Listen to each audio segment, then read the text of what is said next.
Hi everyone, good afternoon. I'm Yael. I will be presenting a study that is part of my doctorate research at the Department of Occupational Therapy in the University at Haifa under the supervision of Professor Einat Gal and Professor Ofer Golan. So I'm speaking on behalf of the three of us. And we will take a quick tour from practice of vocational counseling for autistic adults to research of self-determination theory of motivation and back to practical conclusions. So, I am a vocational psychologist, and during the last 5 or 6 years, I've counseled many young and not so young adults on the autism spectrum, choosing their career, wanting to find a job, wanting to learn something, an academic degree or vocational something that they want to study. And motivation is a central issue in the counseling processes. And the general categorization of motivation in the literature is between intrinsic motivation and extrinsic motivation. Intrinsic motivation is doing something because I enjoy doing it. There's a saying that if you find a job you love, you never have to work a day in your life. But that saying is a little naive, and the rest of the sentence, which I saw just a few days ago, is if you find a job you love, you will never have to work a day in your life because the field isn't hiring.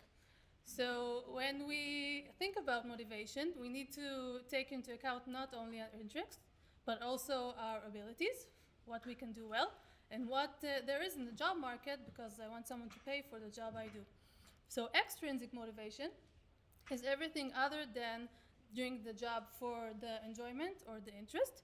It's the money, it's the car, it's the ice cream or the incentives, and it's also prestige or avoiding shame of being fired. And now literature, I think we can all relate, favors intrinsic motivation. It is related to higher job satisfaction and more creativity and more perseverance. But obviously it's more complicated than that. And we need to take into account extrinsic motivation also. Now, for autistic adults, finding this triangle that is the overlap between what I like, what I can do, and what there is a job in is even more complicated because we need to take into account special interests, which are usually more narrow than in the general population, autistic characteristic, work accommodation, a good employer who will accommodate and mentor the employee, sensory issues there, and as long as the list grows longer with things we need to consider in order to find a successful job, then the possibilities there are less possibilities, and we need more compromise, and that could lead to lower motivation. So with this problem in mind, we went to research in the employment market, in organizational research, which is very varied. And we chose self-determination theory of DC and Ryan as a useful lens that can help us look beyond this specific problem and see if we can find a way to promote motivation and promote employment outcomes of autistic adults. It's a theory of human motivation, and its uniqueness on other theories that use the intrinsic, extrinsic differentiation is that it looks at autonomous motivation versus controlled motivation. It extends the intrinsic, extrinsic motivation perspective by looking more deeply into extrinsic motivation. Now, this is the SDT continuum. On the left side, we see a motivation, which is probably a person who isn't working because he has no motivation to work. On the right side is intrinsic motivation, which is favorable but less common. But there are different kinds of extrinsic motivation. External regulation is what we think of as extrinsic motivation. It's the money, it's contingencies of control and other incentives, and it's considered controlled motivation because the control is outside the person.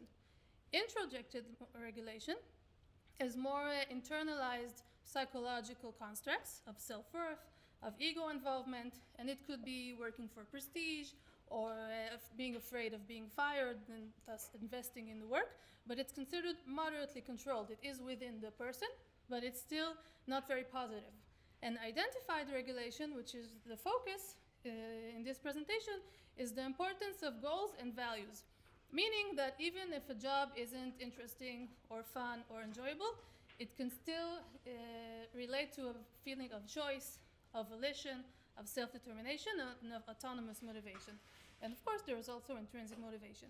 So when we say self-determined motivation, we mean whether identified regulation or intrinsic regulation, which already widens the possibilities of having a motivation which is positive. And research in SDT is very wide in many domains: employment, education, sports, health, and it shows the benefits of identified regulation other than intrinsic regulation. So for the first step, we wanted to see how these constructs relate to autistic adults, and we interviewed 12 participants who shared their work experience. I put here a few quotes. This was published in JAD in 2021. And I won't go very deep into it because there's not so much time, but things that we saw that are unique other than the general SDT literature is the introjected regulation, which is the partially controlled motivation. And participants talk about their motive to work as to have a structure, have something to do during the day. I'll read the quote. Ray said, "I might get stiff without occupation. I sometimes tend to get depressed with mood swings without feeling accomplishment that I did something meaningful." So we considered it introductory regulation because it's not positively related to employment, but it's avoiding the negative aspects of not having a job. And identified regulation also was very common in their quotes: having a purpose, having meaning, being part of society, having a job like everybody else. Job interest, most of the participants, it's a very small sample, but didn't work in something that they inherently enjoyed. They had other interests, but they chose to work in something that they can do well and then they can get paid for, and for other reasons. And the interest wasn't the main aspect that motivated them to work. This is the motivation continuum. Another aspect that is that we liked about SDT is that motivation is not something that either you have or you don't, but it can be facilitated. There are 3 basic psychological needs that, if satisfied, they can move you on the motivation continuum, and they can promote the more intrinsic motivation. They are autonomy, social relatedness, and competence. We also asked the participants in the qualitative interviews about their feelings about these constructs, and they did mention the importance of autonomy within some form of structure, the importance of social relatedness, and the importance of competence. And what was unique in this population is that competence was related to having explicit feedback from the employer, that I know that I work well because they tell me I work well and they give me feedback. But they were very much supported. Just read one quote of social relatedness. Shelley said, "I know what I'll lose if I leave this job. I know that the tasks will be more or less the same. So what's important in my case is the people." For her, the satisfaction of the need for social relatedness is what promoted her motivation to stay in that job. So to the current research, we wanted to quantitatively examine the model, which was supported in general population research of SDT, which is that the satisfaction of basic psychological needs, social relatedness, competence, and autonomy, will lead to a higher work self-determined motivation, which will in turn lead to higher job satisfaction. We used common questionnaires in the field, and 36 autistic employees who had at least six months of work participated. They all had a formal diagnosis of ASD and were 18 and up. 5 females, ages 19 to 53. They filled a cross-sectional survey, and we did a mediation analysis for each of the basic psychological needs to predict job satisfaction. So, for a short conclusion to a long introduction, findings supported the hypothesis. The relationship between social relatedness and job satisfaction was mediated by self-determined motivation.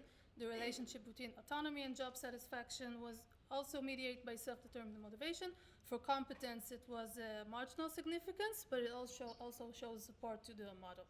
So to put this back in words of practice, if we encourage workplaces that support and satisfy the needs for social relatedness, for the feeling of the employee that he has meaningful relationships in his work, that he has a meaningful relationship with his employer, that he cares for the people he works with and they care for him. If his feeling of autonomy is satisfied, that even within a structure there is some form of choice. Maybe it's not very, very wide, but it can be choosing which task to do first and which task to do later, or job crafting, we call it in vocational psychology, the ability to craft the job and choose the tasks that he does. And the feeling of competence, meaning he needs explicit feedback, and the employer tells him what he does well and what he needs to improve in, and the tasks that are chosen for him are ones that he can do well. Then if these three basic psychological needs are satisfied, then this will promote self-determined motivation and will lead to higher job satisfaction. So for the conclusions, findings, the qualitative and the quantitative findings support the relevance of self-determination theory for the population of autistic employees. We see that nurturing environments can promote self-determined motivation and its positive outcomes. And of course, further assessment is needed, both to further validate the theory, to compare to typically developing working adults and see if there are differences, and to create vocational practice that is SDT driven, and to see its effects, and also to collect longitudinal data to see if promotion of the satisfaction in the workplace can in fact increase work motivation over time and not just in a cross-sectional survey. Thank you.